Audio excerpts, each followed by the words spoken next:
Episode 15 of the seasonal anime checkup OVA. It's Jared. It's everyone's resident sleepy gal, Anne Ladyem. Hello. And we're going to talk about dang old grandpa today. We are. Dang it, grandpa. Dang it. You're old. All right, that's been our show. Thanks for listening. Hope you had a good time. Exactly. So this is going to be another retrospective episode where we talk about the Danganronpa series, or however you want to say it, because I still know how to heck pronounce it. I mean, I kind of say it like a southern hick. I really do. I call it Danganronpa. The game, when the game boots up, it's like Danganronpa. Danganronpa. That's what it sounds like. But like, if you think of how Japanese A's are pronounced, they're like ah, so it'd be like da and ga and ronpa. But I don't know. It's the real mystery of the game.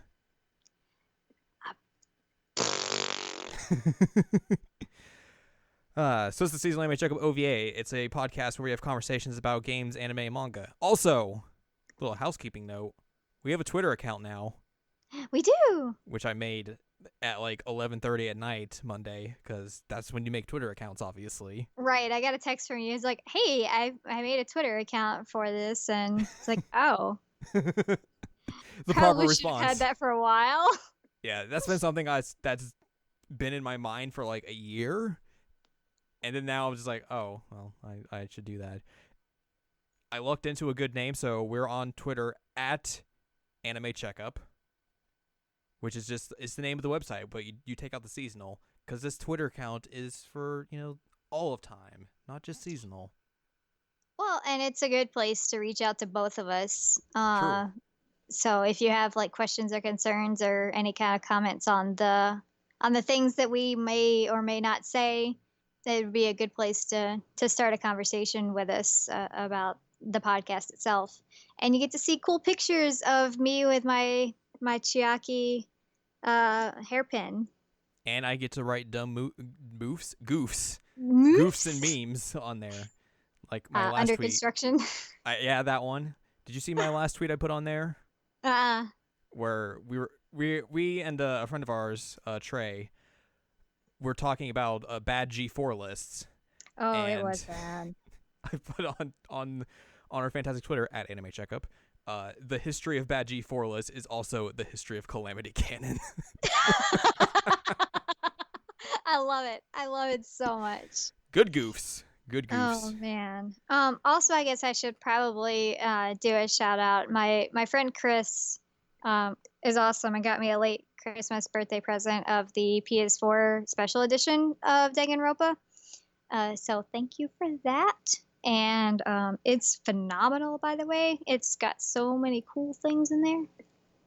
Like those two games. Well, right. It, of course, has the two games on one disc, but it has other goodies. Like it's got the Nito Monokuma sunglasses, which are actually decent quality sunglasses and have replaced my regular sunglasses. That's like the most surprising part. It is. I was expecting it to be like cheap plastic, and they're like legit. They're sturdy. I don't understand the Japanese obsession with like putting collectible coins in these packages, but there's a collectible coin. The sticker from Danganronpa 2, where Hajime has to buy the like $1.5 million sticker that says like I was born stupid or something like that. It came with that. That's pretty good. Art book, soundtrack, nice big box. It's pretty rad. So I was excited to have that, and I've been playing it on my TV, which makes me super stoked. As much as I love my Vita, aka the Weeb machine, sometimes it's nice to see everything like in big screen form too. Do you know if they did any like work on those versions? Like, did they upres them at all, or are they pretty much just the Vita versions? Because I know like that the 1 and 2 collection is what was put out in Japan on the Vita when they basically bundled both of those games together and put them out. Yeah, I mean, I can't really tell a difference. The only thing that I've noticed, which I don't remember having the issue on the Vita, and I guess this is a negative thing, not a positive, is that sometimes when you're trying to turn the character, like it hiccups. Weird. Yeah, so like if especially in 2 for whatever reason, I guess because you have more freedom to move around the islands in Right. 2. But like if you're talking to somebody and then you're trying to like turn around and go somewhere else, it's like "Bleh, bleh, bleh, bleh, bleh." Huh. Well, okay then. I guess it's gonna take me a second to get out of this stuck loop. Yeah, because like we've both been like replaying both of those games, and I haven't found that issue at all on the because I've been playing on the Vita TV, the best system out there. So yeah, like Shut your nothing. mouth. It's a fantastic system. I'll fight anyone who says otherwise. Vita TV for life. I mean, the Vita itself is a good system, but it would be better if I get more. Well, if it'd get more attention, but I kind of agree with people who are pretty much saying now that like the Switch I think is going to become like the new Vita, where like it's going to have like a bunch of like just random Japanese games on it. heck yeah! So my Switch is gonna become the Weeb machine. Yeah, it's the Vita 2. Perfect. Perfect. I love it. I love it. But yeah, for real, it's a really neat package for anybody who like doesn't have the games or wants to play it on the PlayStation 4 or whatever. I can highly recommend it, especially if you're in the market for some rad sunglasses. That's the only thing you buy it for. Yeah, I just wanted these sunglasses. Really, that was it. They're legit. I'm telling you, like I mean, I admit fully that I've never bought a pair of sunglasses that cost more than $5. As you shouldn't. Right, but my sunglasses typically are really, really crappy, and like I lose them or they fall apart or they crack or whatever, and I put these on. I'm like, holy cow, I these mean, feel I use a pair nice. of sunglasses that I've been using for like 10 years, so Well, and you've seen pictures of me in sunglasses. I also wear them over my regular glasses, that's so true. so I have to have big ones so that they'll fit over. And I end up looking like a bug because I have such a tiny face. And then you put the giant sunglasses over my other glasses. I digress. It was Our neat. Thank you, Chris. our 10-minute digression. Well, Just kidding, it wasn't that I long. feel like it was relevant to talk about the packaging Well, yeah, of that, especially because, I mean, that's part of the reason we wanted to talk about these is because this version just came out. pretty much, yeah. Like we would be doing this on the week it was coming out, but then that Persona 1 went 2 weeks instead of 1 week. So that kind of screwed up our scheduling, but Whoops. yeah, it is what it is. But yeah, this is a retrospective episode, so if you've listened to the Persona 1, the Sailor Moon 1, you kind of know what to expect. We'll go over release date history, some developmental history, and then give our own thoughts and opinions about the games, which obviously this is not going to be as long as Persona 1. Knock on wood. This we're only has many games. because we're talking about like 3 and kind of 4 games. Because we'll talk briefly about DRV3, mostly just because I've played the demo of it, and that's all I can really talk about. Yeah. But we'll mostly stick to 1, 2, and another episode. So, yeah. Retrospective episodes on your favorite podcast that capital G gamers hate. You're ridiculous. Let's talk about game number 1. Let's do it. Danganronpa, which has 2 different titles depending on where you're from. If you're in Japan, it's Danganronpa, the Academy of Hope and High School Students of Despair. And if you're in America, you get the unfortunate Trigger Happy Havoc Danganronpa title. To be fair though, the Academy of Hope and High School Students of Despair is a really long title. It's a mouthful, but it's kind of goofy and dumb. But Well, I think it also kind of explains the game a little bit better than Trigger Happy Havoc. it does. I mean, it explains it much better. It's just I'm just saying that it's a mouthful and Yeah. maybe should have been reconsidered. But so let's talk about it. I think the one bad thing about like the localizations have been like them messing with the titles, but that's just an aside on my part. Danganronpa 1 was first released on November 20th, 2010 in Japan, which, God, I forgot this game was like 6.5 years old when we were playing it, and I was like, oh, right, this game's 6.5 years old. But it doesn't look it because of the art style.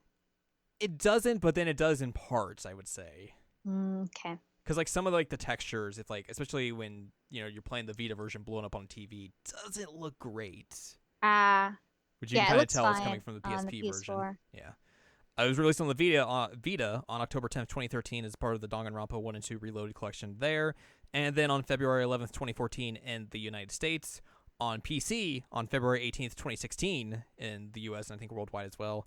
And then finally on PS4 on March 14th, 2017, and then eventually on May 18th, 2017 in Japan, because I think they are putting out that 1 and 2 version in Japan for PS4. Oh, rad. So we have a bunch of random interviews from various people in development for Danganronpa. Some of these are going to be like across multiple games, so it's going to be kind of weird in that aspect, but they do give a good telling of kind of like where development was, like, you know, what came up with like the ideas and all that sort of stuff. Some of them are kind of generic as well, but I just kind of put them under this first game because I guess that makes sense. I don't know. Sure. It's our podcast. We do what we want. Exactly. Insert the sloth with a gif on the deal with it sunglasses.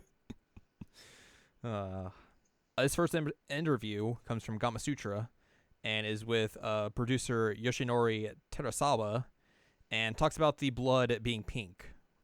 So the interviewer asks, "We talked about the visual design, how that offsets the story, but it's so bright and flat and pop art, and the blood is fluorescent pink. Why did you go in that direction?" And then Terasawa says, "Our first reason was to lower the rating as much as we could. That's why we went with the shocking pink blood instead of red. But it was also to lessen the grotesque feel of the game, and that's why we went with the pop art feel. And actually going with the pink instead of red blood, that gave it more impact than ever before." The interviewer asks, "When you made this game, did you expect to be releasing it in the US or was it a surprise?" And Terasawa responds, "We didn't, not at all, and we were not confident about it. It's very, very Japanese, culturally speaking, and we were worried about Western players to relate to it at first. We wanted to see how it goes here," which this was around the time when DR1 was being localized over to the United States. When that fan transition came out in 2013, like, it kind of blew up in a way that probably influenced it getting brought over and localized, because, like, I didn't know about these games until that fan translation came out, but then, like, obviously Tumblr is a weird place, but, like, everyone was talking about it on Tumblr, so PSP fan translation, and it was like, holy crap, this is a crazy game. Well, I actually didn't.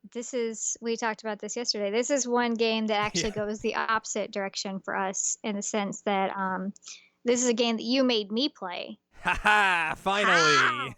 And I'm actually really happy you did because I like a lot of the characters and everything. What was it that made me be like, hey, you should play this game? Was it when we were playing VLR? Probably. Because that would, yeah. So I was probably like, hey, this game's similar to that. You should play this too. And then like all the achievements and things are named after it. Yeah. I just wanted to comment on what we were talking about with the dev and the pink blood and everything. I think that's one of the reasons why I was so drawn to this game is the art style. Like, it's so kind of like cartoony and bright, and I love the like cardboard cutout style of it. And I kind of have a hard time with like really, really brutal games. Which I know we just said that I really like the Zero Escape series. Woo! But you know, gory type games are really not my jam for the most part. And Zero Escape wasn't really that gory until the third game. Really. There was a lot of like gory descriptions, but I'm fine with that. It's just visually. So I felt like Danganronpa helped me out a bit in that sense with like super hot pink blood made it a little bit easier to stomach, I suppose. But right. You know, it's also like a really interesting dichotomy of these bright colors and these bright characters and like this hugely dark story. I think it worked really, really well. Just as an aside on this comment. And also, like, they don't use it, you know, every chance they get. Like, there is the part in one where they find the room where the big murder happened at Hope's Peak, and all the blood there is like normal color. Right. It's darker because it's been there for a while. Yeah.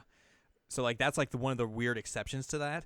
And then also in the Twilight Center murder case, which this is a live action shot, but like the blood in that where like the girl's dead and there's the bat there, like that's just regular colored blood too. Sato, whatever her name is. Yeah. Or no, because his sister, she had pink. Well, like it's not during like the game. It's during the game, but like it's the first time you play through it. But it cuts to like a live action photo. Right. It's the one of her like sitting on the floor, like sitting crunched slumped over. over, yeah. Yeah, it's Sato. And like the blood on that is like just, regular as well. So like it's not every chance they get, I guess it would be to say they use pink blood, but like for the most part they use it, and it works because it definitely sets it apart from everything else, and also it would work to lower lower the rating because some of those scenes can get very brutal. Yeah, no kidding. So to speak. This next interview comes from Niche Gamer, and it talks with Kazutaka Kodaka, who is like the main head writer, head honcho, architect, pretty much, yeah, of Danganronpa. This question is, what made you decide to make Hope versus Despair the focal battle in Danganronpa? Which these answers are also kind of weird too, because they're like in third person, because they were through a translator, and then they decided to write them in third person instead. So these are going to be a little weird to read through. They decided on several different, I guess you could call them, scales or ending points to tension. Hope and despair is one. Another one, he says, is life and death.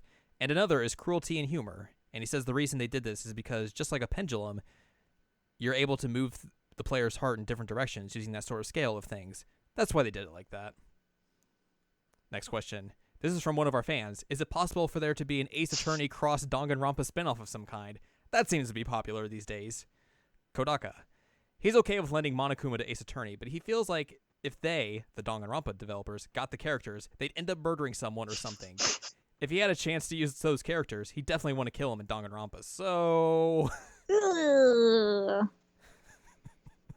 Keep your hands off my Apollo. God, they would totally kill off Apollo. You know it. I know, and I would cry because I love Apollo. I love him. Next question. Is Kodaka-san a fan of the Persona series? And which is his favorite character? And also, is there a possibility of a crossover between Persona and Danganronpa in the future? Crossover questions. Everyone wants a crossover. Kodaka. Persona is what it is, and it's got its thing going, especially with 4. It's his community thing, right? So he looks at that and he sees this really weird or well-told tale of youth and all of its meanings. And he realizes that he went to a boys' school, and he's just kind of jealous of seeing all the women and their interactions with each other. If they were going to do that crossover, Monokuma was going to kill Teddy, so... He just wants to kill everybody. Brutal.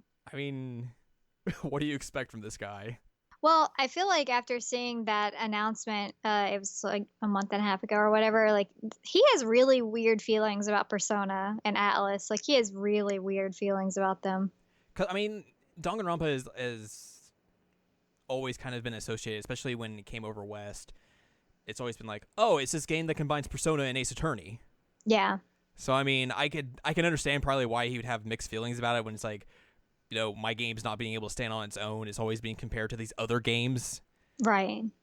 Which, I mean, the Danganronpa in and of itself really isn't necessarily the same as Persona. No. Except for like the social interactions. That would be like the only thing. But like everything else is fairly different. Right. But even then, the social interactions feel very different than the Persona ones, in my opinion. True. So it's kind of a strange. Although my brother was here last week and I started this game, and he did make a mention when I was in the trial thing. He's like, it's like Ace Attorney. I was like, oh, okay, yeah. So I guess it makes sense.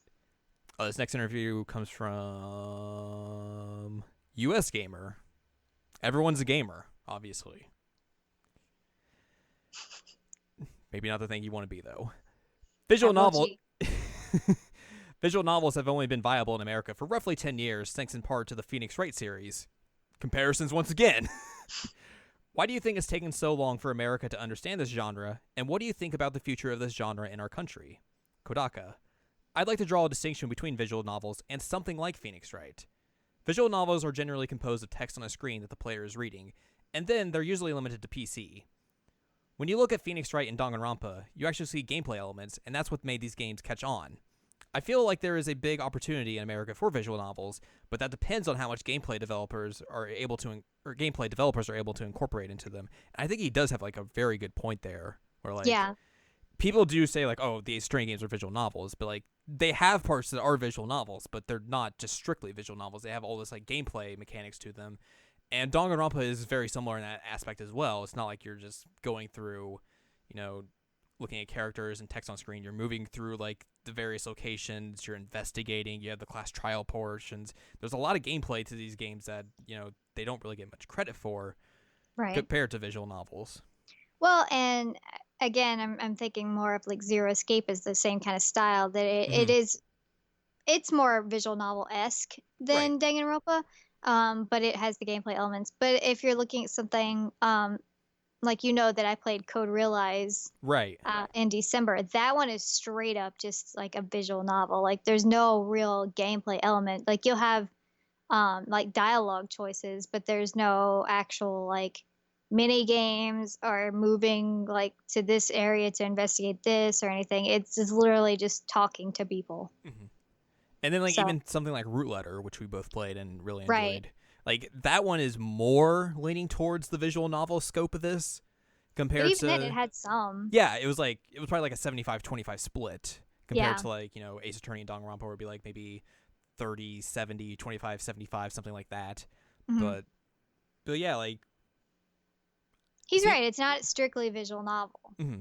And it does seem like more visual novels that are getting localized to be brought over here have some kind of gameplay hook into them, and they're not just strictly visual novels. I mean, there's obviously a bunch of visual novels you can find on Steam because I mean you could poop out anything and put it onto Steam pretty much nowadays. It seems like, but like I mean stuff on consoles, that's where you kind of see like the visual novel but with gameplay hook type thing. Right. Because I'm thinking more like you were saying, Steam, and with the popularity of Mystic Messenger, I think you'll probably get some more on like iPhone and Android and things like that. But I think in terms of this style with the gameplay, it's gonna stick to consoles. Next question here. Danganronpa has more gameplay elements than most games of its type, which we were just talking about. Did you incorporate these elements to keep players moving between various types of actions? Kodaka. It was actually a sales-driven idea. At the time, the first Danganronpa released, visual novels in Japan weren't really selling well. We figured that, if we make this game and market it as a visual novel, it's probably not going to do very well. In order to avoid that problem, we decided to add a lot of gameplay elements in order to make it more appealing, to draw the distinction between the adventure games and visual novels. Actually, when we were developing the game, when we started to incorporate the interactive elements, many times the staff would say, "Do we really need this? Why don't we just tell the story as it is?" But I knew if we did this, it wouldn't be viable on the market. In spite of contrary opinions, we pushed it through. Money Sometimes talks. when I'm playing it, I just wish that like the whole "do we really need this" had actually succeeded, because in the freaking rhythm game in 2 is just trash. It's so broken. It's so bad. But then like Improved Hangman's Gambit is bad. I didn't like Hangman's Gambit that much in the first game. Improved is even worse. Yeah. The sword slashing in 2 is it's bad. Terrible. So a lot of the gameplay elements don't work very well. DR2 especially seems like they got some success from DR1 and then just went very ambitious with DR2, and like I imagine some of these problems as well come from the fact that it's a PSP game and that like that hardware probably didn't allow them to really do much or go real crazy, but like they just did what they could with it and like tried to improve things when maybe necessarily didn't need to be improved, but like they thought they had to because it's a sequel, so we need to improve this.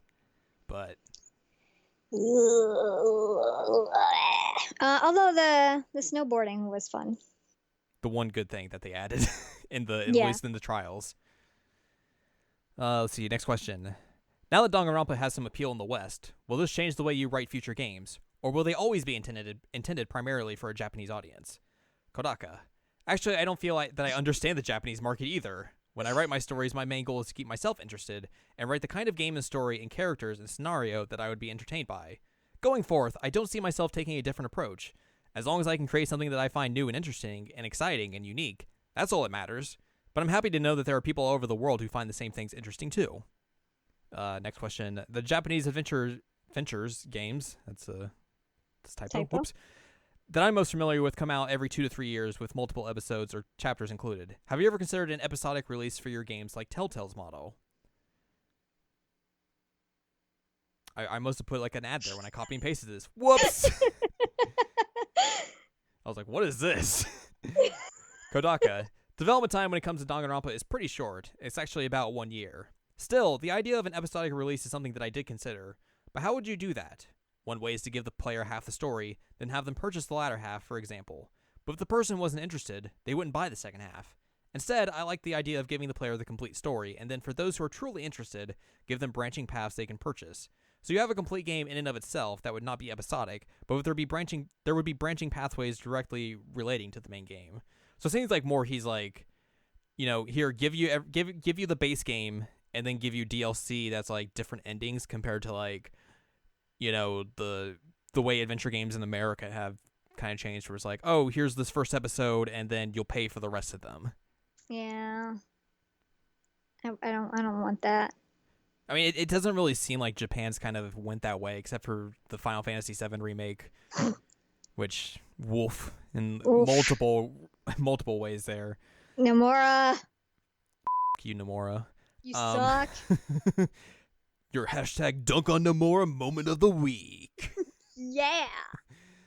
But like other than that, like I can't really think of many Japanese games that have gone with the episodic model. Well, D4 kind of did that, but then Microsoft did not market that game in the slightest, and then Swery got sick and everything kind of went to hell with that thing. But yeah, so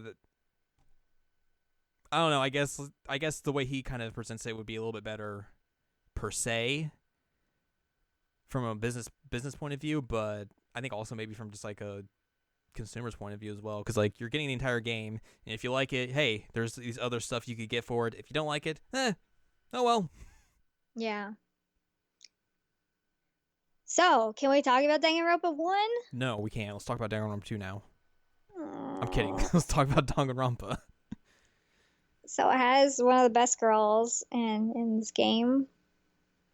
Yeah, Kirigiri. No. I like her, but no. Hina! Never heard of her. You suck. When I started this game, I did not expect to love Hina as much as I loved her.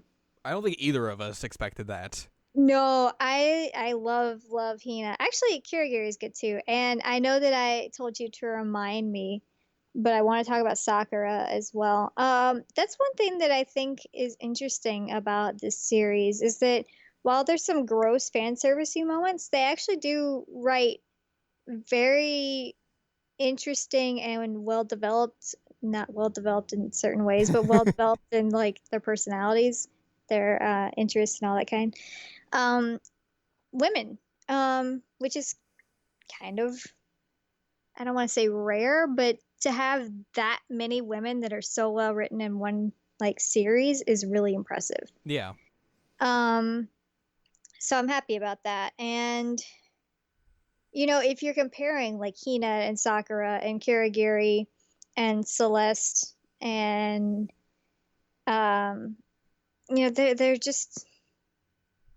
they're very, very different girls.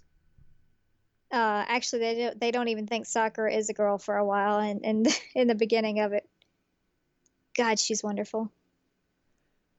I think that's just like that goes for everyone, especially as well, because I think DR1 maybe has like the most problem with this, where some of the characters are kind of one note, and that's some of like the early characters that you don't really spend a lot of time with. So like Mizuno, perhaps. Leon, definitely. In this, you don't really get to meet Mukuro that much, so like you're just like, whoa.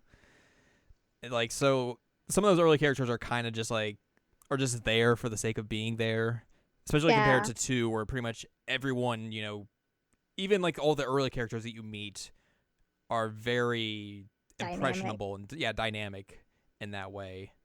But like, it does do a good job of like of later on where you do get to know a bunch of like the later surviving characters, and they're all very different, all have their own personalities, all have like their own wants and goals and weaknesses and all that sort of stuff. I think we talked about this. We talked about some of it when we talked about Danganronpa 3. Yeah, and we talked about this when we were playing through 1 again as well, but like Naegi, Kirigiri, Togami, Hina, to a lesser extent, all have like good character development through the first game. Yes. And then Hagakure is just Hagakure, which Yeah, he's never gonna have development. okay, we gotta talk about the dub for a second. All right, let's do it. What the How do you mispronounce a name so bad? Okay, Hagakure. Hagakure. I saw that and literally did a double take. I was like, did I just hear that? Okay, but the dub also does a lot right. And also you have to consider that they still pronounce Nanami. Oh, they do. So some things are not perfect, but in terms of the actual like voice acting of the characters, like I know that you were hesitant about the first game's English voice actors, but they really did a good job. It was better than I was expecting. Let's just say that. I still think the anime cast that they got was better, just because I think like they had more personality to the characters than say the game did. Which I mean that's debatable and very subjective. No, I think that like one character that specifically, in my opinion, is better in the anime is Byakuya. Byakuya. I cannot say it. So Tagami face. His anime voice actor is much better. Yeah, and obviously Hagakure as well, because they give him a surfer accent and it makes it even more goofy. I love the surfer accent. I think the surfer accent's super funny. But yeah, I mean I think a good example of the dub and one like where it knocks it out of the park is all of Hina's scenes in the trial for Sakura. Like she gets some of those emotions really, really down pat, and it's heart-wrenching. I cry at points because of how well acted it is. Also, I love her. That's also true. I think like the Hina game dub is probably one of my favorites out of the dub. Yeah. Mostly just because like her voice actress I think is fantastic. Right. I like the Kirigiri one as well. Like it grew on me. Yeah. I like her anime better, anime voice better, but her game dub is actually really respectable. Yeah. And I know that we've had arguments over Pappenbrook. I think you're finally coming around on him. You act like I just like absolutely hated the guy when like we were first talking. You did hate Pappenbrook. No, I told you like there was roles that I liked of his. I didn't hate him. You hated Pappenbrook. No. You did. And then I had you watch some other things, and then you found out he was Caesar, and then you're like, maybe I like Pappenbrook. What? The Caesar voice is real good. All it took was JoJo for you to like Pappenbrook. I mean, that's it for pretty much everything. Let's be real. Oh my goodness. But I like his Naegi, but actually I feel like he does better in the second game than he did with Naegi. He does the same thing that Megumi Ogata. I think that's Ogata. I probably just butchered her name, but same thing she does when she does Naegi and Komaeda. Yeah, the voice actress for them. Where it's like the more young, higher pitched voice for Naegi, and then like the spunky, yeah, and like kind of like the deeper voice for Komaeda. It's a little more like breathy and husky-ish. So like when I heard that, like it wasn't what I was expecting from his Komaeda, because I figured it'd be similar to the Naegi voice, but when I heard that I was like, this is really good. Yeah, and it should have been the Caesar voice, but his freaking laugh as Komaeda is like the scariest thing in the entire universe. Like I will mute the game straight up if he starts doing that, because I can't. It's creepy. I mean, I know we're not talking about 2 yet, but it's so scary when he starts doing that laugh. Ugh. So I do want to talk about Sakura a bit. I know that I already mentioned that I want to do this, but I want to make sure I remember. I feel like Sakura doesn't get enough attention / love from the fandom. And I wonder if part of that is because of like her aesthetics, her looks. I would bet that's probably like 95% of it. I would also bet that because I feel like Sakura is actually one of the best written characters in Danganronpa. One, let me clarify, in one. Because she has such an interesting arc, Yeah. especially like once you find out that she's like the traitor, she's been working with Monokuma, why she's been the traitor, and her relationship with Hina that, um, actually that's one thing that's really really cool to me is that you do have these two girls who are friends and are like super loyal friends to each other, no matter what, because that's kind of rare in media. Yeah. Usually you kind of have like girl fights and that kind of thing, but these two like start talking at the very very beginning and then just are inseparable throughout the game, and I love it. I think it's great. um, but she's super loyal to her family, to her legacy, and to Hina. Actually, to everybody, because she ends up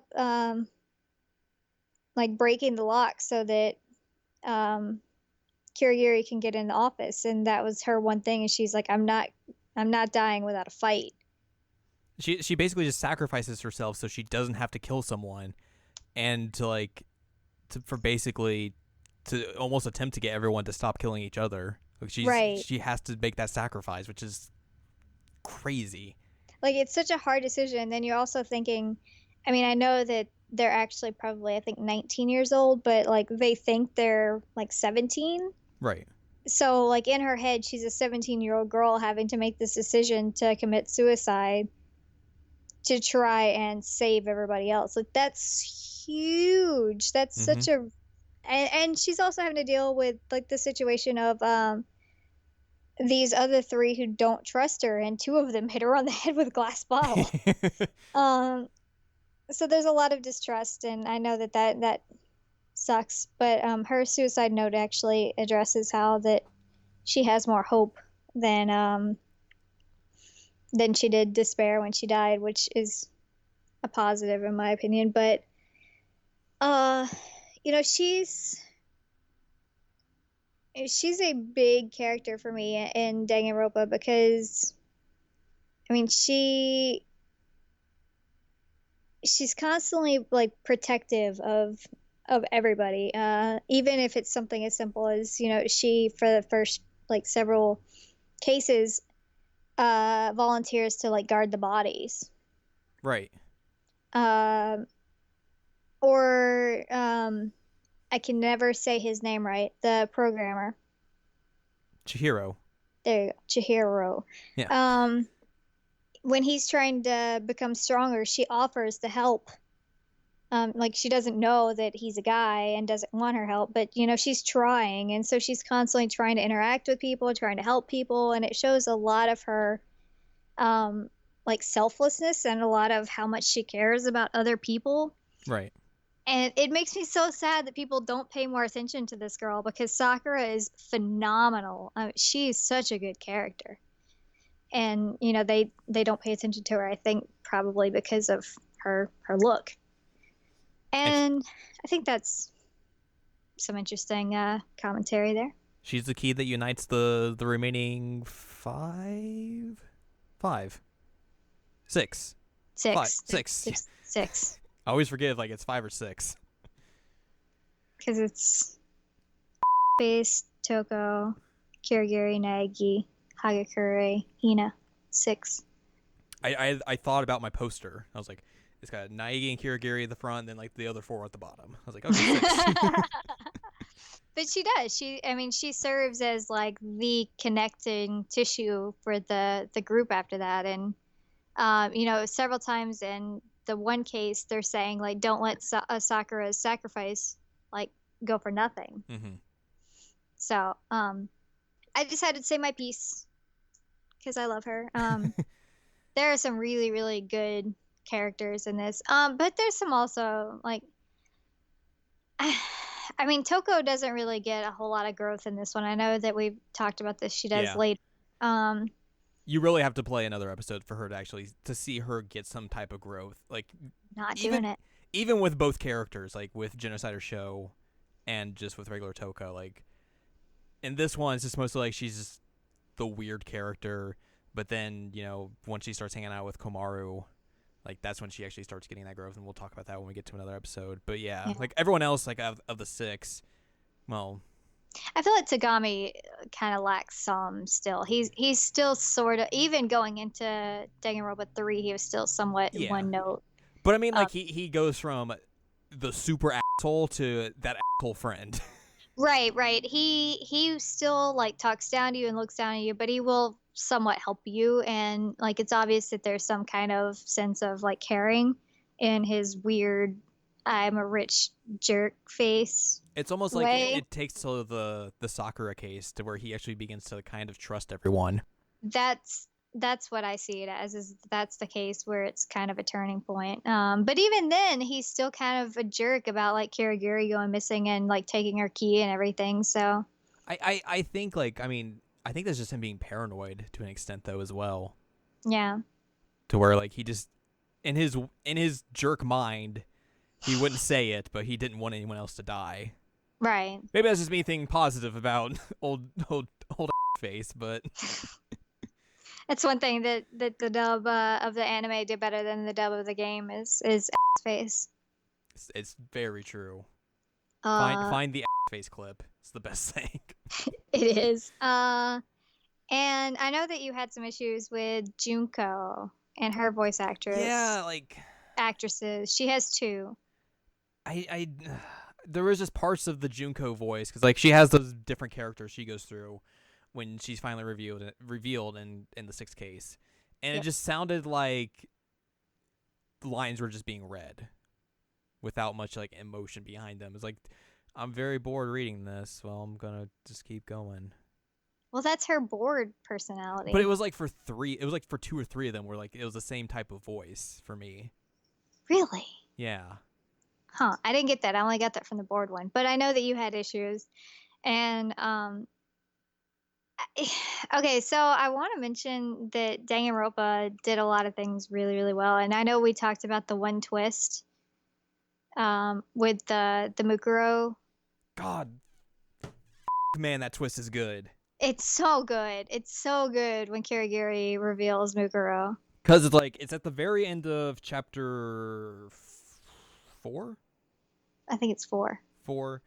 It's like, oh, she's walking away. She comes back, hits you with the name, and New World Order plays, which is the best song on the entire soundtrack. God, yes. New World Order is my jam. And she's like, oh yeah, there's another student here. And you're just like, what the Well, not only does she do that, she also calls her the ultimate despair at that point. And you're like, what? Which, that leads into chapter 5, which, man, that has some fucking crazy shit in it as well. Because chapter 5 is where you can get the bad ending. Yeah. And when I was playing through the fan translation on PSP, I didn't know about that. Like, I knew Junko was the bad person just because I saw it everywhere on Tumblr. I was like, okay, she's probably the main villain in this whole thing. I didn't know there was the bad ending, though. So when I got that, I was like, oh, why are they... I was like, I gotta... She's lying. I gotta expose that, right? So I did that, and then, like, they kill off Kirigiri, and I was like, what the What the And then it went into that weird ending where everyone has Hina's babies. And I was like, what the is going on? Well, and Toko died, and Tokomi's just holding a picture of Toko. and there's a Byakuya baby. There is.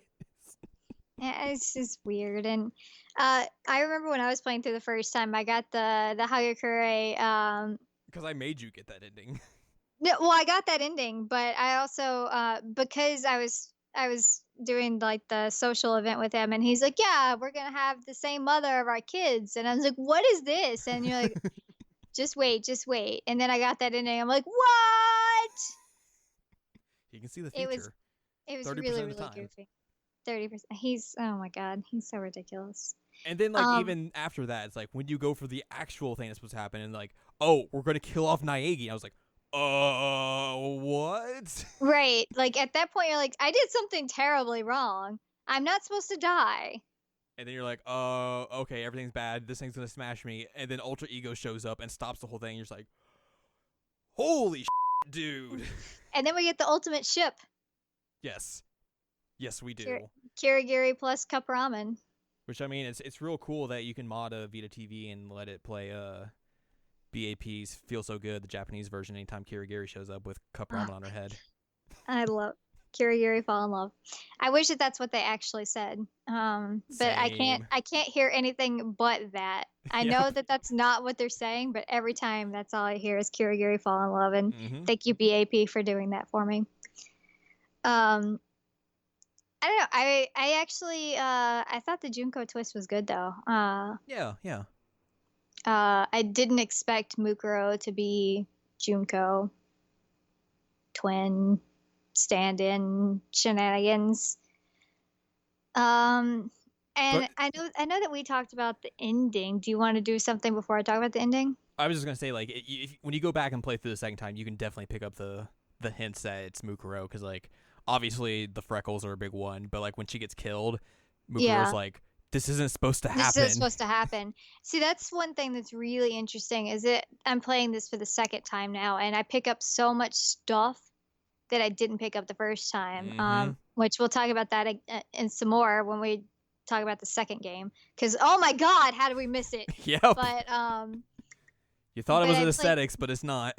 It's not. But I was playing this for the second time around for this podcast on the PS4. There were a lot of elements that, like, I saw throughout the game that were hinting towards the ultimate end that I wasn't expecting, or, like, were hinting towards, like, different character twists, that kind of thing. Right. It was cool. Although the game isn't quite as fun the second time around because you already know. Yeah. Because, like, we were talking about that. I was like, it's like, I'm basically just playing this just to see these character interactions and just, like, see all, like, the fun moments that I remember from the game. Because that was the third time I've played through that game. So it's another level for me. Wow. But I feel like if they had ended the series at Danganronpa 1, it would have been fine. Like, obviously I like 2 quite a bit. But the way that they ended it with the open ending, I really, really liked that. I felt like it was very effective. Yeah, because I remember when I first beat it, like, when I saw the ending, I was like, well, what's going to happen now? Because Junko's dead. Does that mean, like, Monokuma there's someone else above her? Right. And, I mean... and, like, you don't see anything when the doors open other than a bright light, so you're like, is she lying? Is it true? Like... And then, like, 2 kind of expounds on that a little bit, but not to, like a super direct sense, I guess. Because it's not really until you get to another episode where you see, like, oh, things are real bad. Yeah. Because you're kind of in the thick of it. Yeah, well, and then 3 really, really shows you things are super terrible. But yeah, like, I just, like going into 2, I was like, okay, what's going to be, like, the big twist here? And it was like, well, we'll get to that when we talk about 2, but... Yeah. It wasn't really what I was expecting. No. I guess we should talk about 2 then, huh? Let's talk about 2. Let's do it. Super Danganronpa 2, which is still A+ name. Goodbye Despair. Released on the PSP on July 26, 2012 in Japan. Vita, October 10th, 2013 in Japan. September 2nd, 2014 in the US. So, like, 5 or 6 months after they put out 1, they put out 2 here in America. So they worked real quick on getting those out. On PC on April 18th, 2016 in the US, and then on PS4 on March 14th, 2017 in the US, and then eventually May 18th, 2017 in Japan. And then we got some deets. This first one comes from the Niche Gamer interview and asks, which of the 2 games writing are you more proud of? I bet you understand where the question's going to go if we're having the DR2 heading. Kodaka says, in terms of attachment, the original Danganronpa is his favorite because that's the game that broke through. That was the first game he was ever project lead on. That's the game that kind of started everything. So he has that really special attachment and love for it. That said, he thinks the scenario for 2 is better and stronger. And even if he goes back and plays 2, he says when he gets to the latter half of the game, he ends up crying himself because it's so moving. The latter half of 2 is a game within a game, as it were. and the main character, Hinata, is receiving messages and such from other players in this game, which Hinata is then able to pass on and extend to the player, and he feels that as a narrative tool that ended up being really effective, and it worked really well, and he liked the fact that this was something that, in terms of narrative style and how you tell a story, could only be done because it was a video game. How it all came together, he was really proud of that, which they eventually talk about how, like, you know, there was never a Danganronpa 2 anime, and one of the reasons why was because he said that doing that game within a game idea on an anime wouldn't necessarily work, so they can't really do an anime. Also, apparently that first anime did real bad. Did it? Yeah.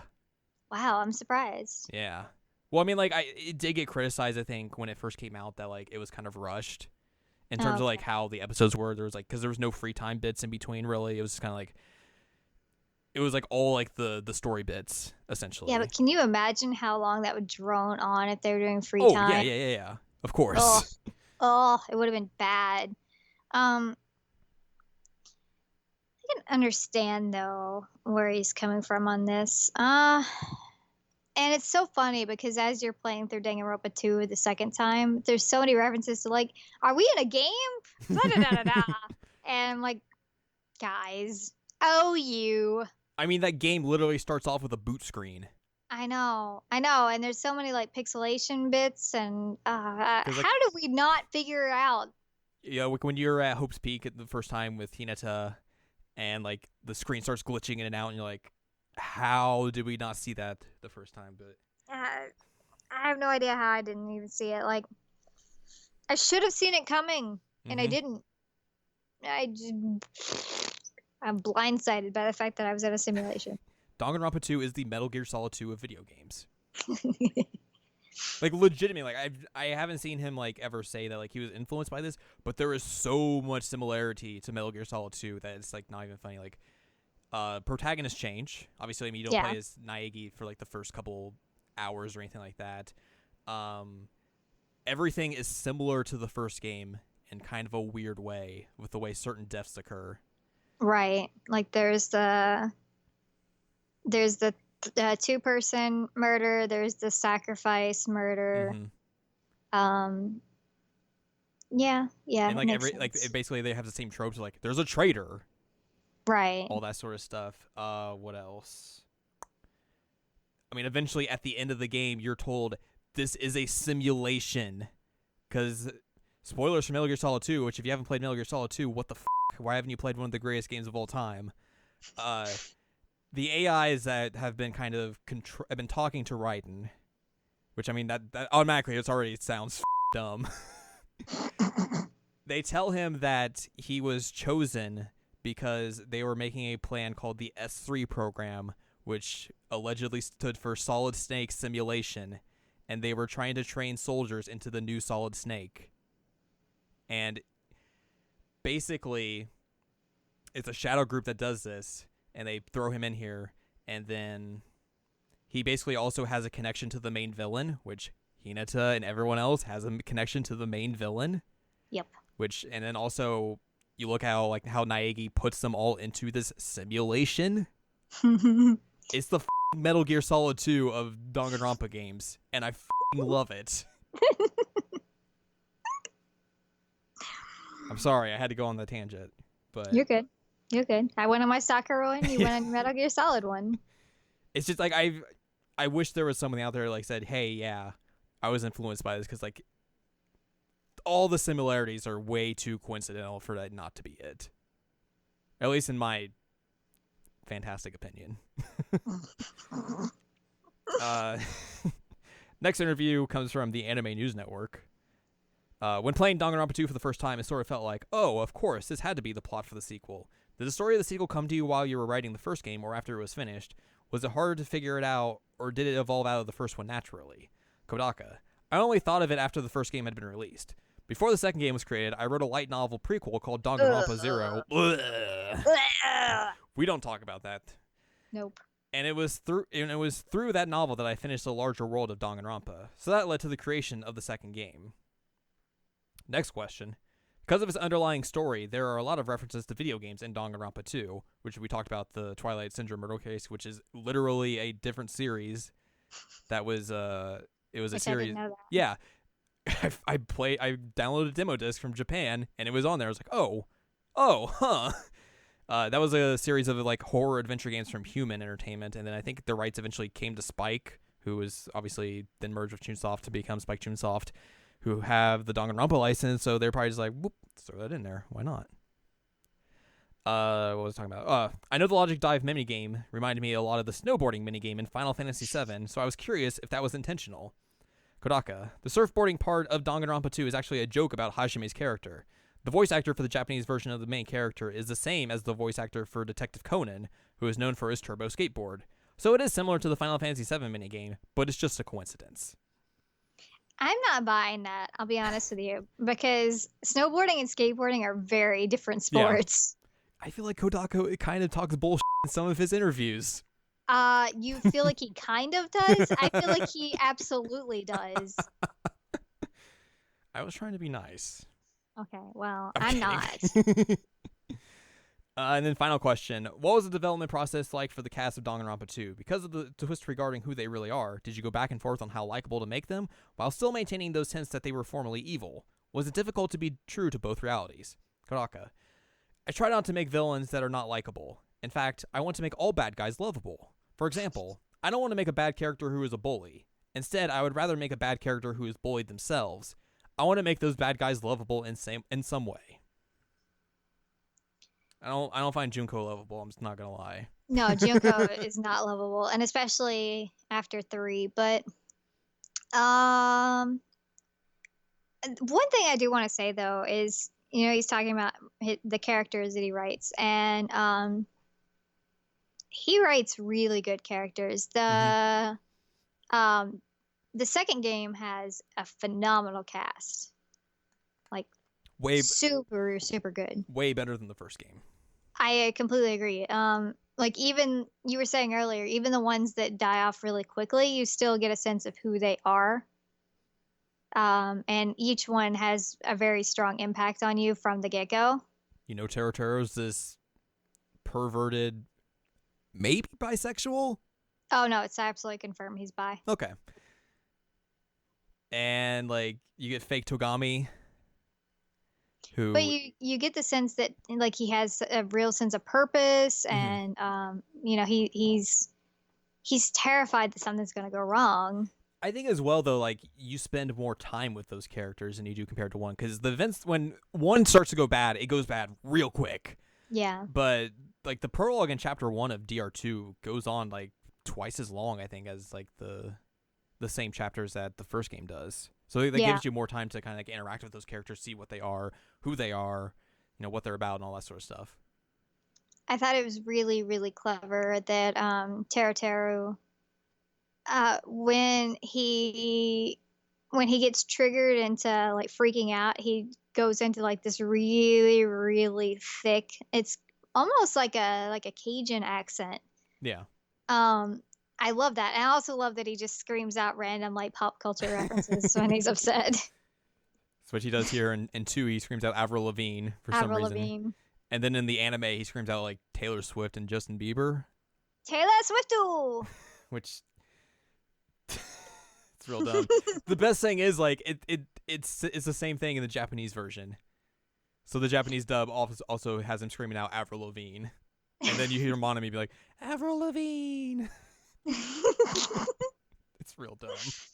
Oh my god. But no, I feel like that's one of the best things about this game, though, is the cast. I felt really attached to a lot of them, which made some of their deaths extremely difficult. And I know we were talking, not yesterday because I died yesterday, maybe Monday, rip in peace me, about the whole Peko and Baby Gangsta relationship. Yes. He has a name. I just call him Baby Gangsta. Fuyuhiko. There you go. Baby Gangsta is his name. And so they have a really interesting dynamic, and man, I get weepy-eyed during that trial.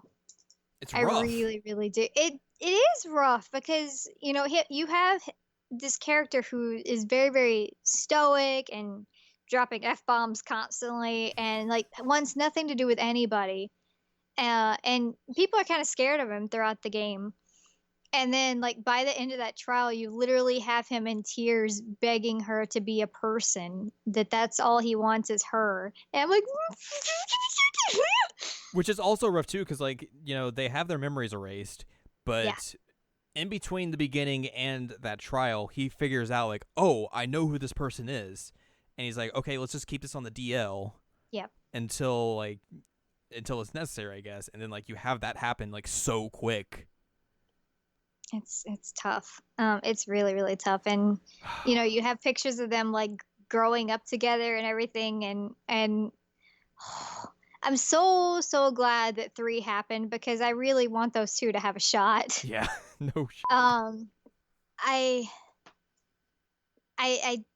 hate Komaeda. I really do. I know I've talked about this with you, but there's just nothing likable about that guy. You want to like him at first because he's so nice to you. The game really does a good job of like being like, oh, this guy's he's a good dude. Like he's helped me out with the investigation. He seems nice enough. And then like right away, he's the psychotic character. Right. He just like goes into la la land of looniness, and you're like, what the heck is wrong with you, child? Like, I fully admit when I first played that game, I was like, I want to hang out with that guy. And I did like my first few social events with him. And then like he pulled his nonsense. I'm like, no, I hate you. I never want to talk to you again. Like, we are not continuing this friendship, guy. I cannot stand him, like, in any sense. But yet he's the most popular character out of 2. He is, and I don't get it. Like, I mean, it's the same thing of like how Adachi's popular out of Persona 4. Right, I guess, and like how people love Junko. Yeah. Guys, stop hating or stop liking terrible characters. Like, they're terrible, terrible people. There are other people that are really good that you should like Gundam and Sakura and Nekomaru. God, Nekomaru is great. He's so good. Nekomaru is wonderful. So many characters in this game are so good. Although there is the one that is special to my heart. I'm waiting. I was trying to think of a good joke answer, but I couldn't think of it. Good old Shaki. Shaki. It's my girl. Because she's you. Okay, yeah. So I've told you multiple times, and I'll tell them on the podcast now that like I feel like Chiaki is the closest that I can ever get to being like, man, I really like myself, because Chiaki is me. Like she's always sleepy and just like falling asleep in inopportune moments. Which I was telling Jared, like I totally fell asleep yesterday at my desk, like at work. Whoops, probably about 4 times. Because like you said, you texted me like earlier, and you're like, I'm falling asleep at my desk. And I was like, that's bad. And then later on, you're like, yeah, I just fell asleep at my desk. And I was like, oh, well. But I relate to her so much, and she's absolutely wonderful. She kind of also serves as your she helps out a lot in the trials, not as much in the investigations, but more so in the trials. She's kind of like your Kirigiri. But less investigative. Less investigative. Probably because she's asleep most of the time. But I feel like she also has somewhat of an advantage because she's, not real. Yeah, that's true. I think maybe she was able to get some more info than most other people would have had. So maybe she's like nudging you in the right direction. Right. God. No, maybe not, because she's supposed to have like a connection to Monami, and Monami is supposed to be not able to understand anything that's going on because the Junko virus has infected the Neo World program. Right, but I think some of that is Monami like BSing. Like I think some of it she knows, and then some of it is interference. I mean, it's not perfect, and it's kind of understanding it. It's a little funky, but right. Because I feel like the fact that she's an AI is kind of like, okay, why would it matter otherwise if she didn't have some kind of insight? Right. Her trial constantly makes me just cry. It's rough. It's so sad because it's not her fault. It's freaking Komaeda. He's a trash bag. He's a human trash bag. Damn! I hate him. Oh, what a turd. I love Chiaki. I love her. I have keychains of her, and I have a cosplay. And I wore my pin today to celebrate that we were doing this podcast, which I tweeted. So if you guys follow the tweeter, you can see that. So she's wonderful. She's absolutely wonderful. I think all the characters that you end up with at the very end are just like are real good. Yeah. So Sonya is actually fantastic. The one bummer I think about the localization version of Sonya is you don't get to see her randomly cuss in English in the Japanese version like she does. Because like when she gets flustered in the Japanese version, she'll just yell out "F**k" or "shit," which goes counterproductive to her like princess image. But it's just so good. Yeah. Although there's the one part I know in the localization, I don't know if it's in the Japanese version, where like they're talking about like virginity, and she's like, "Oh no, I won't qualify for that," and you're like, "Oh wow, well." And then I think there's another part where she's talking about like things she would have done on camera, and Togami's like, "Yeah, it was bad." God. Do you remember that at the very end? No. So I haven't gotten that far, so this is all off memory, and it's not going to be like perfect.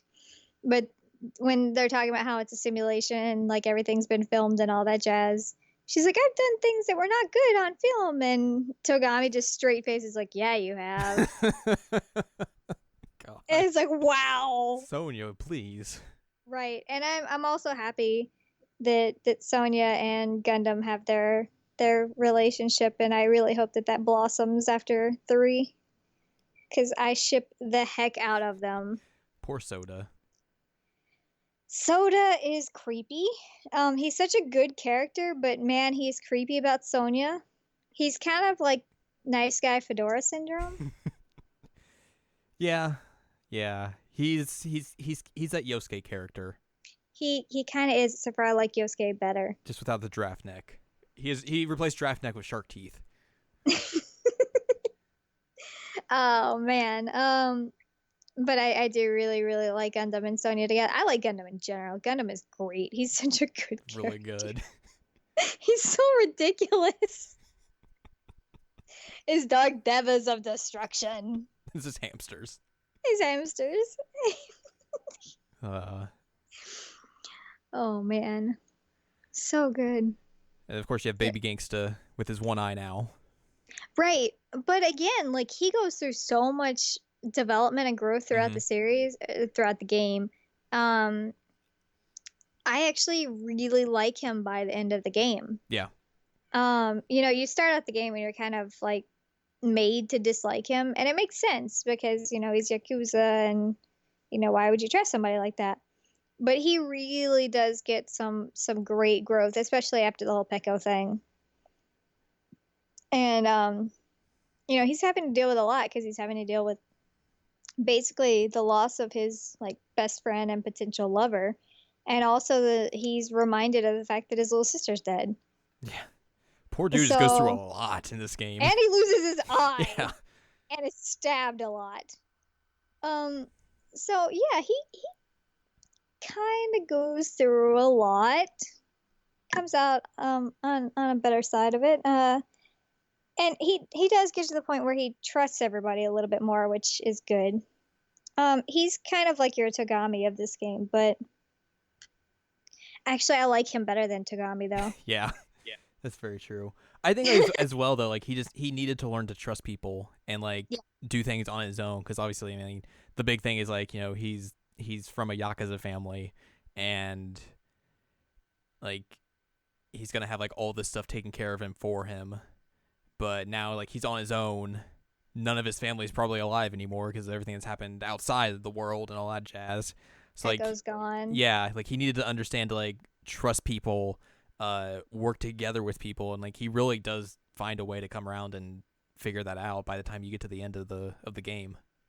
Well, and that's good. And then he's, I don't want to say rewarded in the way, but I mean, he kind of is rewarded that, his friends come together after he's made friends with everybody, and he gets Pecco back, and he doesn't get his eye back, but that's his fault. Which you were asking me, how did he actually lose his eye? And then I was thinking about it. I'm like, ugh, yuck, Junko.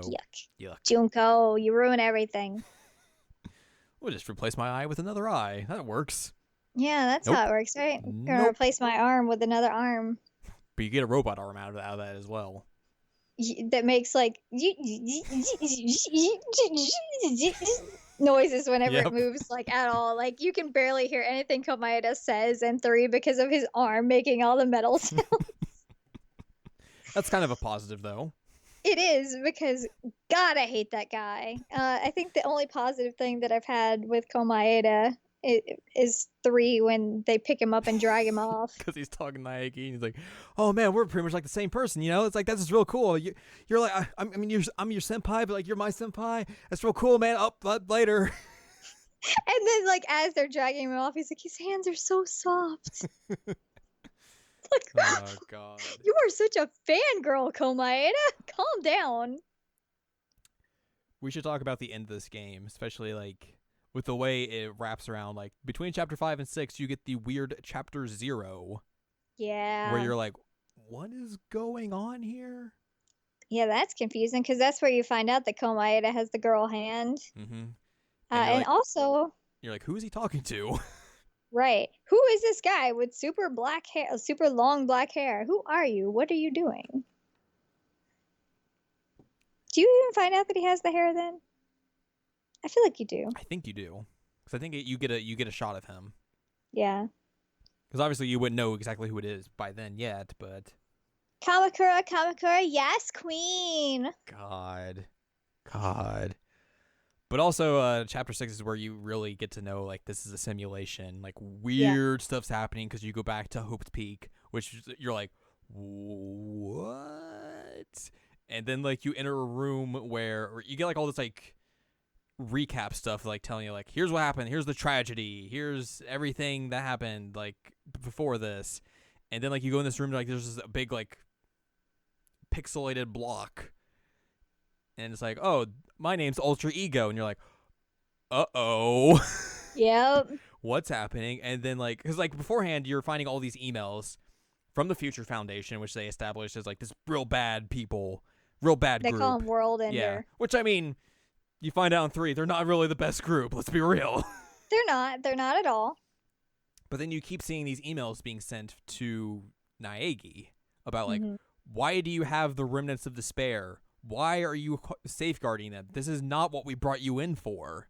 Stop ignoring us, Naegi. Yeah. And then eventually, like, you find that block that Ultra Ego has, and then it's like, and then it turns, and it's like, oh, that's Naegi talking. What the f*** is going on? Well, and you even find that picture of, crap, I'm blanking on her name, the traditional dancer. Sanji. Craphead. You find the picture of her where she has, like, the one ponytail and she's actually tall, and you're like, wait a minute. When she goes through her growth spurt. What happened there? She doesn't look like that. I'm glad they addressed that in the 3 anime, because it was real dumb. It's like, oh, she's gone a week. Whoop! But yeah, you do find that, you're like, that's strange. Why would... That's completely different.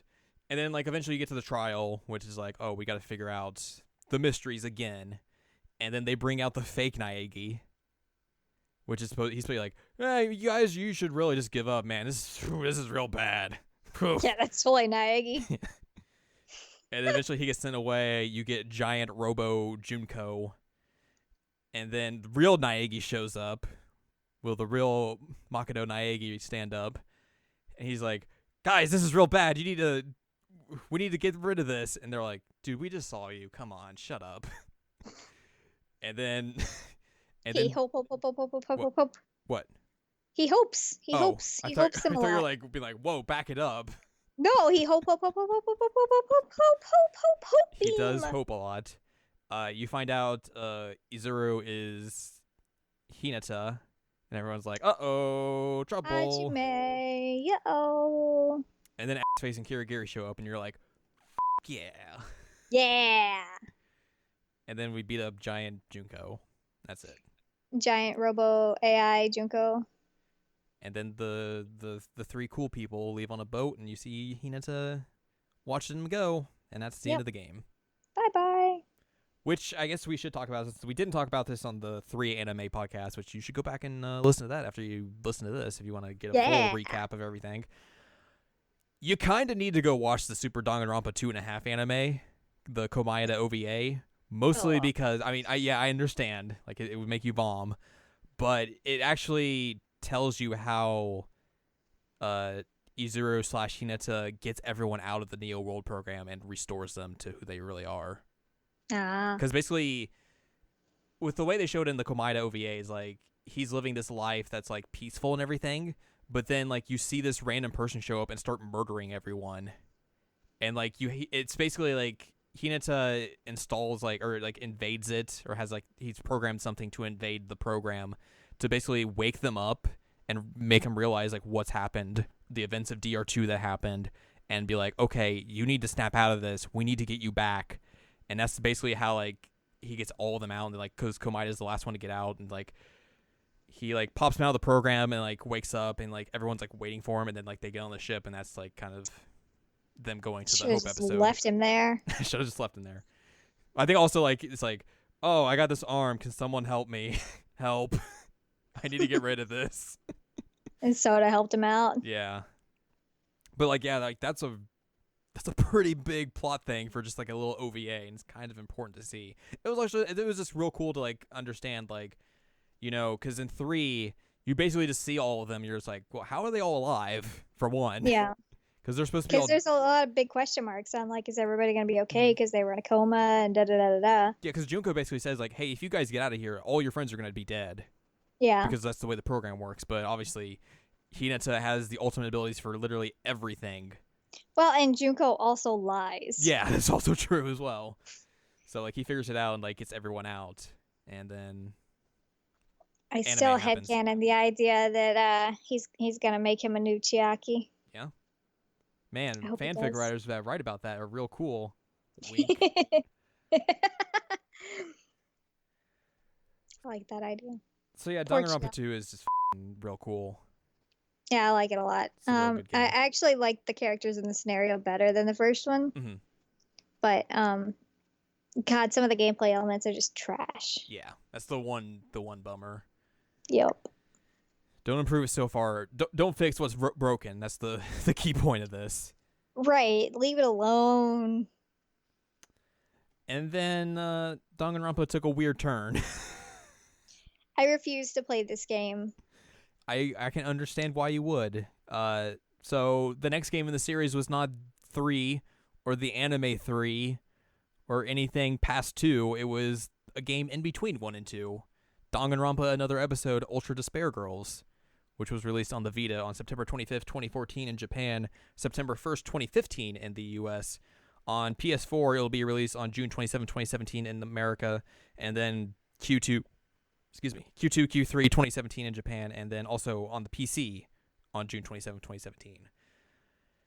It's a weird game. It's a third-person shooter, which makes no sense. No, and I mean, given how terrible some of the gameplay elements of the other games were, I was like, I can't do it. I don't trust it. It's not as bad as you would think. It's not as bad as those many games in 2 are. It's clunky. It's a game that shouldn't have been on the Vita. Let's just say that. Because the Vita was not, really a place you should play a third-person shooter. So I wonder. So, I mean, do you think the PS4 version is going to be better? I would think control-wise, it'll probably be a little bit better because you'll be able to, like, use trigger controls for, like, shooting. Yeah. I mean, like, gameplay and everything like that is still going to be kind of weird and wonky. So, like, that's going to be a problem, but, like, it'll probably be a little bit better just via controls, if anything. Because I doubt they'll really do much else to it, since it's just a re-release. Well, and they didn't get rid of the creepy fan service in the other Danganronpa, so they're not going to get rid of the creepy fan service in this one either. Yeah, there's a real rotten scene in this game where Komaru, who is Naegi's little sister, she gets captured by the Warriors of Hope at one point, and one of them like ties her up to this machine. And the mini game is you have to keep these hands away from groping and massaging Komaru. Ugh. It's real gross. I mean, we just talked yesterday, Monday, whichever day it was, and I was saying that the scenes with Sumiki are the worst, and then you told me that. I'm like, nope, never mind. There's some really gross stuff in Danganronpa that makes me very, very mad. Mm-hmm. So that's disappointing. Anyway, continue. But yeah, it's a weird third-person shooter game that takes place in between 1 and 2. Komaru has basically kind of been locked up, and she gets attacked by a bunch of Monokumas who have been roaming Towa City, which is where they're at. Togami is supposed to come and get her. He gets kidnapped, essentially. And then Toko comes in and is like, I gotta rescue Togami! And then she teams up with Komaru, and that's how the game goes. They run to the Warriors of Hope, who are all these elementary school kids who have been influenced by Junko, who, like, most of them, for the most part, are just, like, kind of been, like, brainwashed and don't really want to be there once you kind of beat their boss battles. Yeah, this game has boss battles, by the way, where you fight giant mech versions of, like, the Warriors of Hope that they've made. It's really weird. Komaida's there. He's the servant of the Warriors of Hope, but his name is just Servant. Also, he keeps his Junko hand wrapped up so you don't see it. And then, of course, you meet Monica, who is, like, the head honcho. She is, like, I think the sister of, like, one of the side characters you meet, who is one of the heirs of the Toa family, who's voiced by Matt Mercer, by the way, who does a real good job. Who also goes kind of insane by the end because Komaru and Toko beat Monica and kind of, like, paralyze her. Like, yeah. They basically, like, crush her legs. And then you fight this big Monokuma thing at the end. It's real weird. That's the final boss battle. It's a giant Monokuma. And also, you're led along by these offshoot Monokumas. Like, there's a all-white version, I think, called Shirakuma.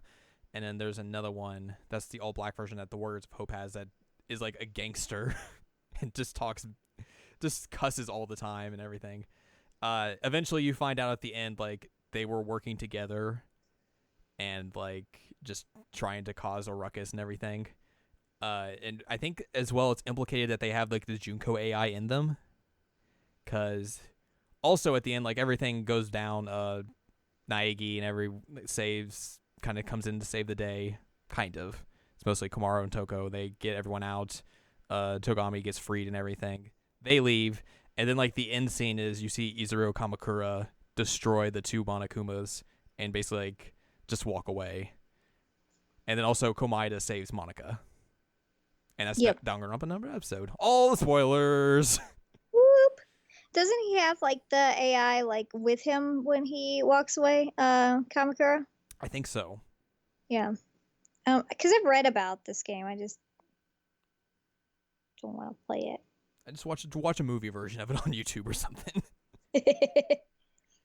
Because there's some good stuff. I think the way because Komaru isn't, like, the prototypical protagonist the way, like, Naegi and Hajime are, to where, like, she's just kind of there.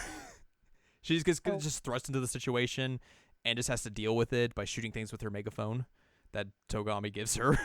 Because sure, that's how you defeat things. Like, she really doesn't have, like, much thing special about her. Like, she doesn't have, like, a talent or anything like that. And, like, the way that she bonds with Toko, because, like, they have their spouts, like, kind of throughout the game. And it's, like, them learning to be friends, especially Toko, because, like, obviously she doesn't understand how to be friends with anyone. Let's be real. And just the way she has to kind of come to terms with, like, being friends with someone, and also having someone accept that, like, hey, I have this weird kind of split personality. Whoops. I think it's a little beyond weird. I mean, she's a serial killer, but she learns how to, like, trigger it on and off in this, doesn't she? Yeah, she holds a taser to her head like she's summoning a persona and shoots herself with a taser, and that's summons Genocider show. Oh my god. The gameplay parts when you're playing as Genocider, though, are actually kind of fun, because it's like a hack and slash game at that point. And you're just, like, slashing up Monokumas with scissors.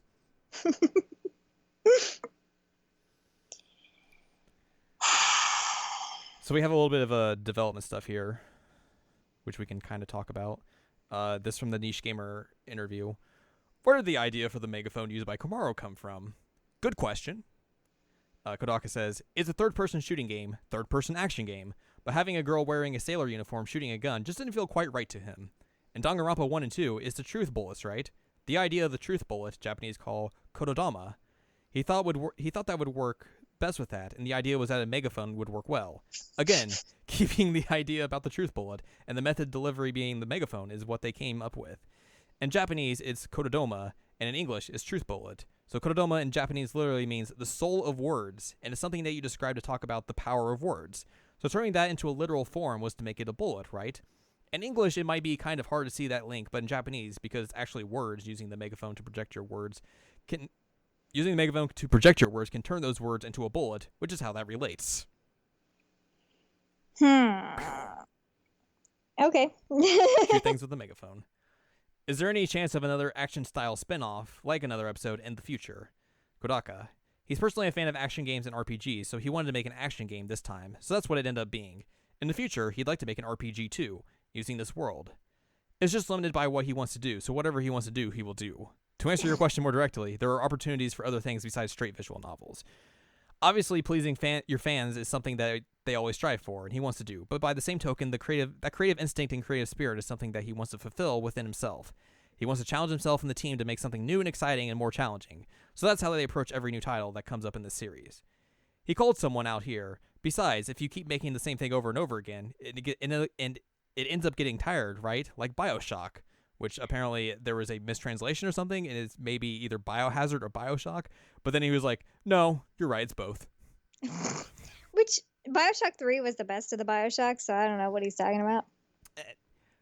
I get where he's coming from there, because, like, those games, their bread and butter is the story. The action bits are just kind of there to make it a game. So, and I guess as well, like, there's supposedly, like, an RPG thing in DRV3. That's, like, one of the side things that supposedly includes, like, all the characters from all the games. So I'm looking forward to seeing what that is.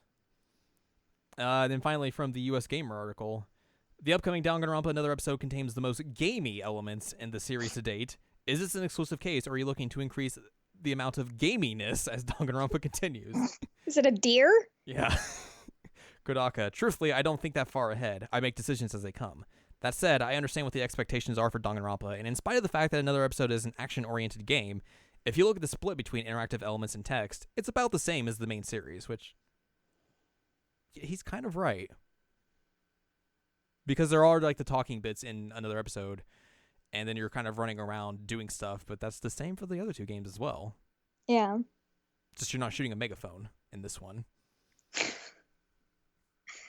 Uh, But yeah, like Another Episode, I think it's an alright game. Like I think it does some good stuff to kind of bridge the gap between 1 and 2 to show like what's actually happening within the world, because obviously everything in 1 and 2 is kind of self-contained, so you don't actually see like the outside world as a whole and see kind of like what's happening to other people, and this kind of puts you thrust right into it. And also you do meet other characters in the series as like relatives. like Hina's brother, which doesn't end well for him. No. You meet Chihiro's dad, doesn't end well for him. You meet Hagakure's mom, who's kind of cool. You find like all these like ID cards for her, and that's like the way she's implemented into the game. I think there may be one more that I just cannot remember it, but like you meet like a lot of different people within that game, like a lot of like normal people, just like who are just surviving out in this like apocalyptic world now that's overrun by Monokumas everywhere.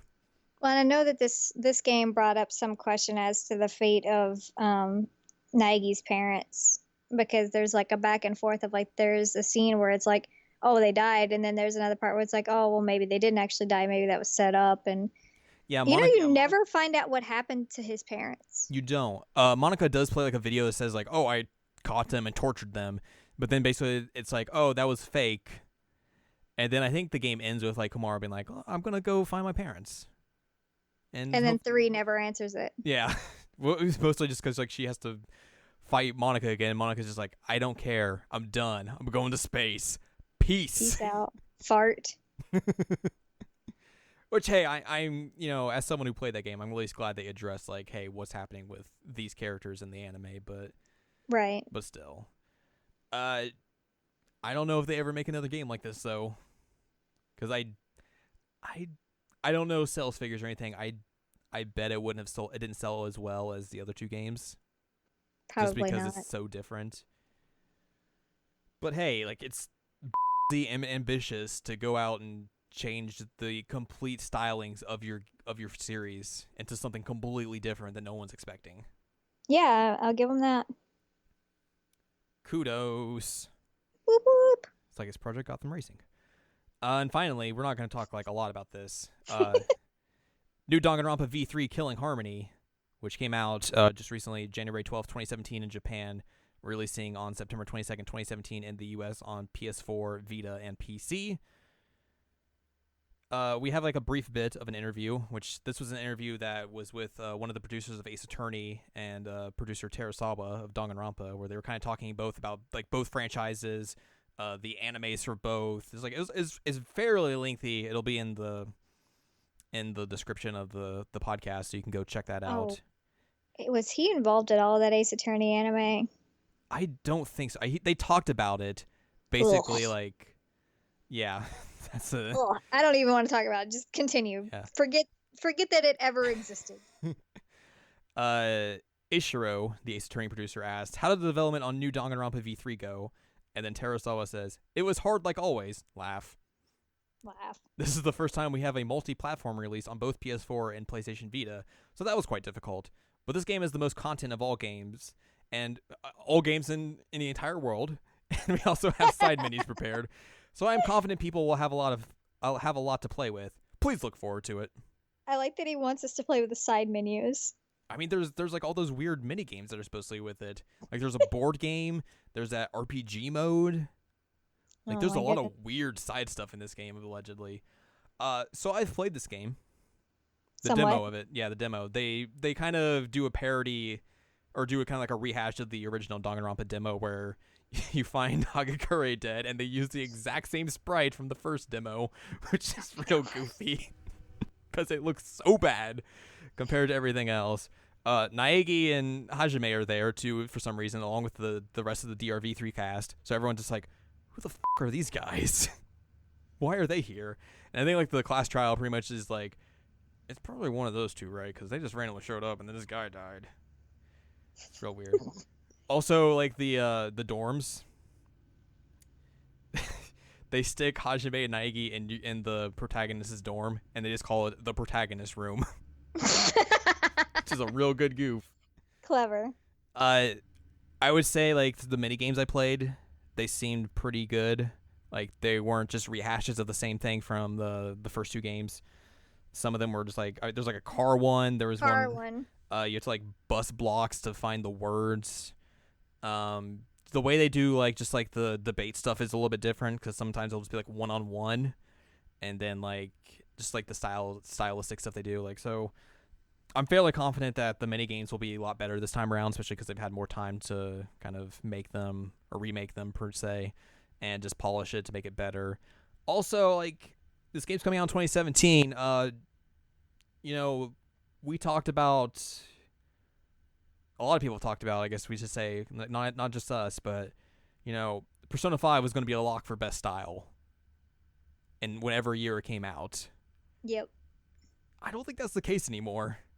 Really? New Danganronpa V3 has some fucking style. Like, I was like kind of like, oh, I don't need to get this game on the PS4. This game looks pretty good on a PS4. Well, and it also came with extra stuff. That's true as well. So that's why I got it on the PS4. But it doesn't look like it looks far better than like any of the previous games looked, which obviously because it's on a different hardware as well. But just like character sprites, environments, just like the way menus look, the way the mini games look, like everything just looks so much more polished and just like so stylistic that it's real good. I mean, I'm excited for it. I look forward to it quite a bit. I'm reserving judgment on style of Persona 5 versus Danganronpa V3. Yeah. Which they should have come up with a different name for this. I mean, like, the second game was called Super Danganronpa 2, which is obviously a play on, Super Famicom / Super Nintendo games. Right, of course. And I guess they needed a way to differentiate this from the anime, unfortunately. Right, they could have named it something completely different, not given it a number. They could have named it 4, anything. They should have named it 4. Holy Well, I That mean, would've been 4 and amazing. Death in like Japan, Yeah. it would have worked. Wow, they really should have called it 4. Yeah. That would have been a good goof. So I guess I'm the only one that can really comment on style because I've played both P5 and DRV3. So and I've played neither. you can watch me play DRV3 demo on my YouTube channel if you want. Cheap plug. I will not because I want to play it myself, but everybody else can because I mean, they all like there's no you. spoilers in that thing, so you would be fine. Oh, I know. It's a personal thing. I'm weird I see how about it is. You just don't want to support my endeavors. I watched you play Final Fantasy 15. Come on. Yeah. Like, you can't say I'm not supportive of you, bro. I know. I'm kidding. Hey, playing Final Fantasy 15 when me and you could goof on it was way better than playing Final Fantasy 15 by myself. So let's be real. Oh, I believe that 100%. Because at least it was funny when like you were like ended up with frustrated things, and I'm like, what is happening? What is going on? Like the time that that guy just freaking disappeared out of nowhere. You're like, where did he go? What just happened? Bad games. Oh man, bad games are bad. Again, dunk on Nomura. Kadoosh. My dunk sound. But I think that if you haven't played Danganronpa, for one, spoilers, whoops, you should play it. And if you have played it, then you should maybe play it again because I am actually really, like I said, the trials themselves aren't as much fun the second time around because you already know who did what, but the interactions are great, and it's also cool to see like what kind of hints are thrown in there that I didn't pick up on the first time. Right. For like the ultimate twists and even the smaller twists, like with Danganronpa 1 with Celeste saying basically like those guys died, and I didn't pick up on that the first time, and then I did pick up on it this time because of the comment in the trial. Right. I was like, oh, I should have realized it was her the first time because she blatantly puts it out there that it was her. I just didn't pick up on it. You could say there's never been a better time to be playing Danganronpa right now. You are correct. It is a great day for Danganronpa. So, like, go pick up that 1-2 collection because it's like $40. That's cheap for 2 games that are pretty lengthy. And then another episode's coming out later in the summer on PS4 and then PC as well. And then you'll be all set for V3. I guess you get to watch the anime in between as well, but that's not going to take you that long. Nah. Late September, when that comes out. And you can listen to our podcast on the 3 anime. You should. Episode number 1, the debut our first episode. One. I know. Set the stage for everything to come. So, highly recommend that. Plug. Plug our own stuff. I mean, that's what we do. Plug our own show. Right. And speaking of plugging, I'm going to mention it again. That Twitter account is a good place to talk to us. What's that Twitter handle? Heck if I know. You tell me. I was setting you up there. You were going right into plug mode. Follow us on the Twitter at Anime Checkup. Please follow us. Talk to us. It's a good place that you can talk to both of us. And it'll set up conversations. So it'll make it easier if you have any kind of comments or concerns or whatever, then you have access to both of us and our brains that you can pick or whatever. Don't pick them too hard. Too. You should. I forgot to do that. Whoops. But it's up and running, and it's a good thing. It's a good You want thing. to do some more plugs? There we go. You want to do some more plugging? Yeah, sure. Because we're wrapping up this episode. Are we? Yeah, let's do it. I guess. I mean, we don't have any more games to talk about. We do have the fact that both of us have Kirigiri with cup ramen figures. We do. And I also have that cool Kirigiri with cup ramen keychain that you got me. Yeah, I love that keychain. I was so upset that it didn't get to you like for Christmas, but I had to buy that for you because it's so funny. It's the best. The best. So yeah. What was I saying? Plugging stuff. Plugs. Yeah. Go to seasonalanimeCheckup.com, sac.cool for more information about podcasts. Read some old stuff I wrote. I guess I gotta do an anime podcast at some point here in the very near future. So I guess, hey, look forward to that. Look forward to that. And if, hey, you have some opinions on shows that came out this last season or just shows in general, get a hold of me on Twitter, @Anime Checkup, or email jared@seasonalanimeCheckup.com to like get in on that. We'll probably talk about that a little bit more next time because I'll probably have like more of an idea when that'll be coming out and all that sort of stuff. So yeah, look forward to that. I'm so busy. I'm like, when am I gonna find time to do this? Go follow Anne Ladyem at AnneLadyem.com. It's a cool website that has all her stuff on it. Yay! And then, what are we doing next week? It's another visual novel-ish. Yeah, okay. Episode. Another visual novel retrospective episode talking about 3 games that are pretty cool. Trace. They are super good. You could say you have no escape from those games. No escape. None. So yeah, that'll be next week. So look forward to that. And until then, watch out for pink blood. And watch out for half white, half black bears. Yep, and we're going to jumpy into the next episode next week.